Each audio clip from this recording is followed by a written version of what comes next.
1984 October 31 രാവിലെ 9:20 ഇന്ത്യയുടെ ആദ്യത്തെയും ഏക വനിതാ പ്രൈം മിനിസ്റ്ററുമായ ഇന്ദിരാഗാന്ധി തന്റെ സഫ്ദർജംഗ് റോഡിലുള്ള വീട്ടിൽ നിന്ന് ഒരു TV ഇന്റർവ്യൂവിനായി തൊട്ടടുത്തുള്ള ഓഫീസിലേക്ക് നടക്കാൻ തുടങ്ങി. 2 ബിൽഡിങ്ങുകളും വളരെ അടുത്തായതുകൊണ്ടുതന്നെ നടന്നുപോകാൻ ഇന്ദിരാഗാന്ധി തീരുമാനിക്കുകയായിരുന്നു. അതിനിടയിലുള്ള ഗേറ്റിനു മുൻപിൽ ഇന്ദിരാഗാന്ധിയുടെ വിശ്വസ്തരായ 2 ബോഡിഗാർഡുകൾ നിൽപ്പുണ്ടായിരുന്നു. ഇന്ദിരാഗാന്ധി ഗേറ്റിലെത്തിയ ഉടനെ അതിലൊരു ഗാർഡ് തോക്കുമായി ഇന്ദിരാഗാന്ധിയുടെ മുൻപിലേക്ക് വരികയും അവർക്ക് നേരെ 3 റൗണ്ട് വെടിയുതിർക്കുകയും ചെയ്തു. ഇന്ദിരാഗാന്ധി ഉടൻ തന്നെ നിലത്തേക്ക് വീണു. അതിനുശേഷം അയാൾ പറഞ്ഞു, "ഞങ്ങൾക്ക് ചെയ്യാനുള്ളത് ഞങ്ങൾ ചെയ്തു കഴിഞ്ഞു. ഇനി നിങ്ങൾക്ക് ആവശ്യമുള്ളത് നിങ്ങൾക്ക് ചെയ്യാം." അത് കഴിഞ്ഞ ഉടനെ അവിടെയുണ്ടായിരുന്ന 2ാമത്തെ ഗാർഡും തന്റെ ഓട്ടോമാറ്റിക് വെപ്പൺ എടുത്ത് ഇന്ദിരാഗാന്ധിക്ക് നേരെ വെടിവെക്കാൻ തുടങ്ങി.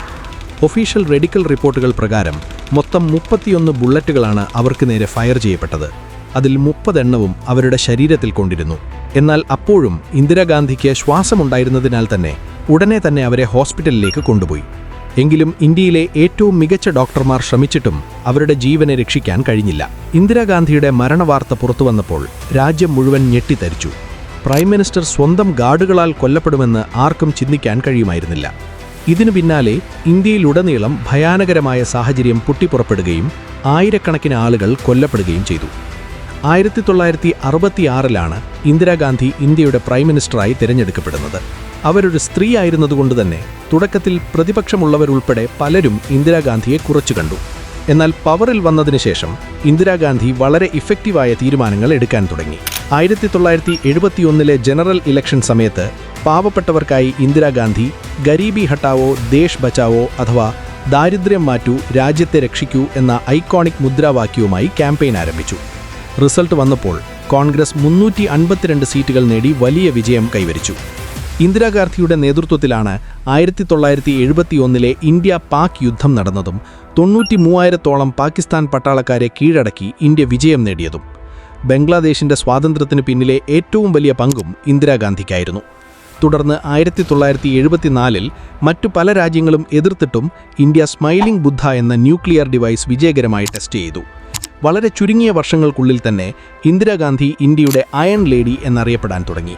എന്നാൽ 1975 ആയപ്പോഴേക്കും ഇന്ദിരാഗാന്ധിയുടെ ഭരണത്തിൽ റെയിൽവേ സ്ട്രൈക്കുകൾ, വിലക്കയറ്റം, അഴിമതി തുടങ്ങിയ പല പ്രശ്നങ്ങളും ഇന്ദിരാഗാന്ധി ഗവൺമെന്റിൽ വരാൻ തുടങ്ങിയിട്ടുണ്ടായിരുന്നു.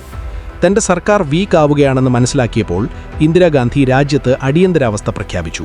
भाइयों और बहनों, राष्ट्रपति जी ने आपातकाल की घोषणा की है. इससे आतंकित होने का कोई कारण नहीं.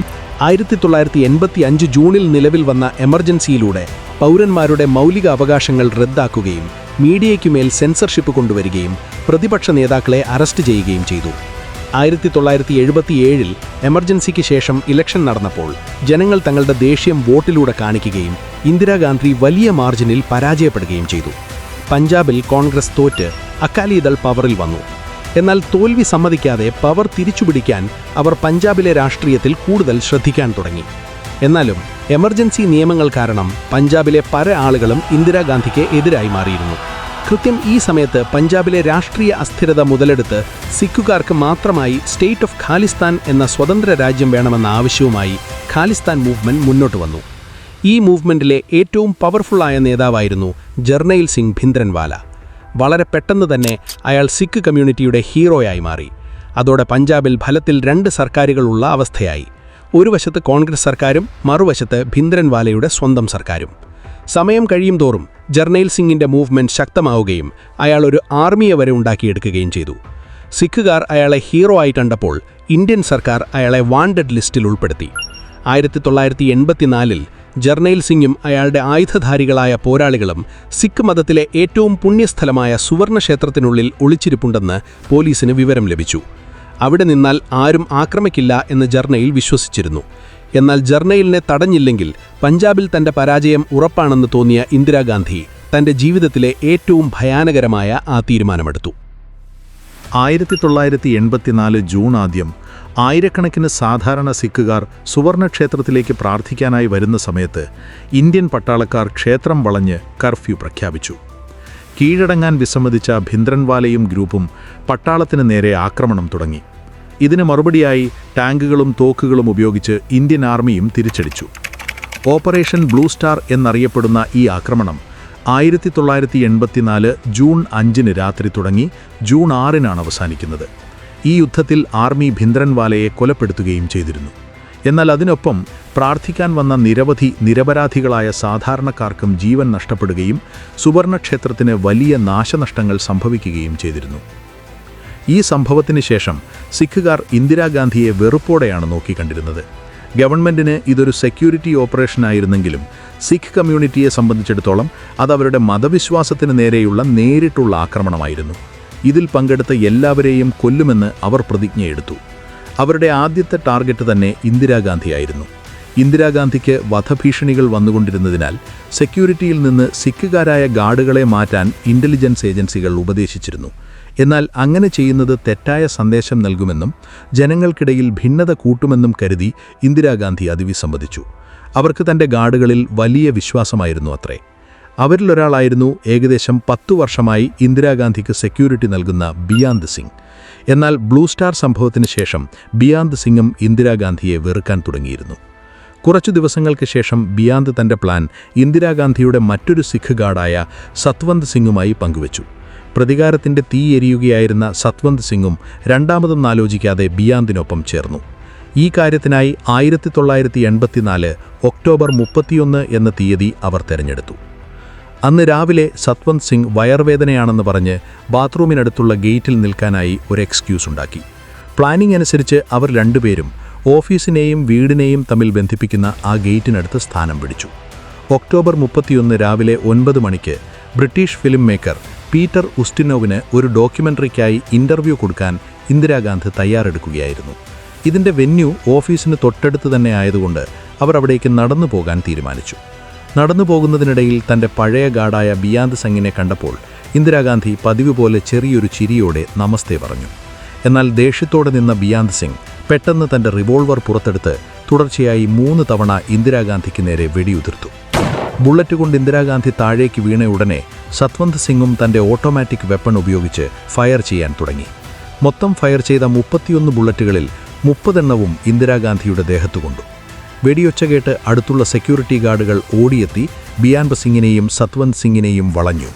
അവർ തങ്ങളുടെ തോക്കുകൾ താഴെയിട്ട് കീഴടങ്ങിയെങ്കിലും സെക്യൂരിറ്റി ഗാർഡുകൾ ബിയാന്ത് സിംഗിനെ അവിടെ വെച്ച് തന്നെ വെടിവെച്ചു കൊന്നു. സത്വന്ത് സിംഗിനെ അവർ അറസ്റ്റ് ചെയ്തു. വെടിയേറ്റിട്ടും ശ്വാസമുണ്ടായിരുന്ന ഇന്ദിരാഗാന്ധിയെ പെട്ടെന്ന് തന്നെ 4 കിലോമീറ്റർ അകലെയുള്ള എയിംസ് ഹോസ്പിറ്റലിലേക്ക് കൊണ്ടുപോയി. രാജ്യത്തെ ഏറ്റവും മികച്ച ഡോക്ടർമാർ ശ്രമിച്ചെങ്കിലും ഉച്ചയ്ക്ക് 2:20 ഇന്ദിരാഗാന്ധി മരണപ്പെട്ടതായി ഡോക്ടർമാർ സ്ഥിരീകരിച്ചു. രാജ്യം മുഴുവൻ കത്തിയെരിയുമെന്ന് ഭയന്ന അധികാരികൾ വൈകുന്നേരം വരെ ഈ വാർത്ത രഹസ്യമാക്കി വെച്ചു.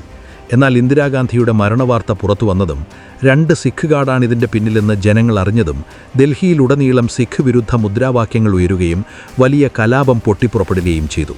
ജനങ്ങൾ സിഖുകാരെ ആക്രമിക്കുകയും അവരുടെ വീടുകളും കടകളും തീയിട്ടു നശിപ്പിക്കുകയും ചെയ്തു. പതുക്കെ ഈ ആക്രമണം ഇന്ത്യയുടെ പല ഭാഗങ്ങളിലേക്കും പടർന്നു. ഈ കലാപത്തിൽ ഡൽഹിയിൽ മാത്രം ഏകദേശം 2800ഓളം സിഖുകാരും ഇന്ത്യയിലുടനീളം മൊത്തം 3000 മുതൽ 5000 വരെ ആളുകൾ മരിച്ചതായി കണക്കാക്കപ്പെടുന്നു. അന്വേഷണ റിപ്പോർട്ടുകൾ പ്രകാരം ഈ കലാപത്തിൻ്റെ പിന്നിൽ ചില കോൺഗ്രസ് പാർട്ടി നേതാക്കൾ നേരിട്ട് പങ്കെടുത്തിരുന്നുവെന്നും കണ്ടെത്തിയിരുന്നു. വെറും 3 ദിവസത്തിനുള്ളിൽ 10,000കണക്കിന് സിഖുകാർക്ക് ഡൽഹിയിലെ തങ്ങളുടെ വീടുകൾ ഉപേക്ഷിച്ച് ഓടിപ്പോകേണ്ടി വന്നു. ഒരു വശത്ത് കലാപം ഡൽഹിയെ തകർക്കുമ്പോൾ മറുവശത്ത് രാജ്യത്തിൻ്റെ അയൺ ലേഡിയുടെ അവസാന കർമ്മങ്ങൾ നടന്നുകൊണ്ടിരിക്കുകയായിരുന്നു. എന്നാൽ ഇതിലെ ഏറ്റവും അത്ഭുതപ്പെടുത്തുന്ന കാര്യം ഇന്ദിരാഗാന്ധി തൻ്റെ മരണത്തിന് 1 ദിവസം മുൻപ് ഭുവനേശ്വരിൽ ഒരു ഇലക്ഷൻ ക്യാമ്പയിൻ പ്രസംഗം നടത്തിയിരുന്നു എന്നതാണ്. അതിൽ പറഞ്ഞത് ഇങ്ങനെയാണ്: നാളെ ഞാൻ ജീവിച്ചിരിക്കുമോ ഇല്ലയോ എന്ന് ഞാൻ നോക്കുന്നില്ല. ഞാൻ എൻ്റെ ജീവിതകാലം മുഴുവൻ ഇന്ത്യയെ സേവിക്കാൻ കഴിഞ്ഞതിൽ എനിക്ക് അഭിമാനമുണ്ട്. ഇന്ന് ഞാൻ മരിച്ചാൽ പോലും എൻ്റെ രക്തത്തിലെ ഓരോ തുള്ളിയും ഇന്ത്യയെ മൊത്തം പവർഫുള്ളാക്കി മാറ്റും. എന്നാൽ 1984 ഒക്ടോബർ 30 പറഞ്ഞ ആ വാക്കുകൾ തൊട്ടടുത്ത ദിവസം 1984 ഒക്ടോബർ 31 രാവിലെ ഒരു യാഥാർത്ഥ്യമായി മാറുമെന്ന് ഇന്ദിരാഗാന്ധി കരുതി കാണില്ല. ഏതായാലും ഇന്ദിരാഗാന്ധിയുടെ ഈ വധത്തെക്കുറിച്ച് നിങ്ങളുടെ അഭിപ്രായം എന്താണെന്ന് കമൻറ്റ് ചെയ്യാൻ മറക്കരുത്. അപ്പോൾ മറ്റൊരു ഇൻഫോർമേറ്റീവായ വീഡിയോയുമായി വരുന്നതുവരെ ഗുഡ് ബൈ.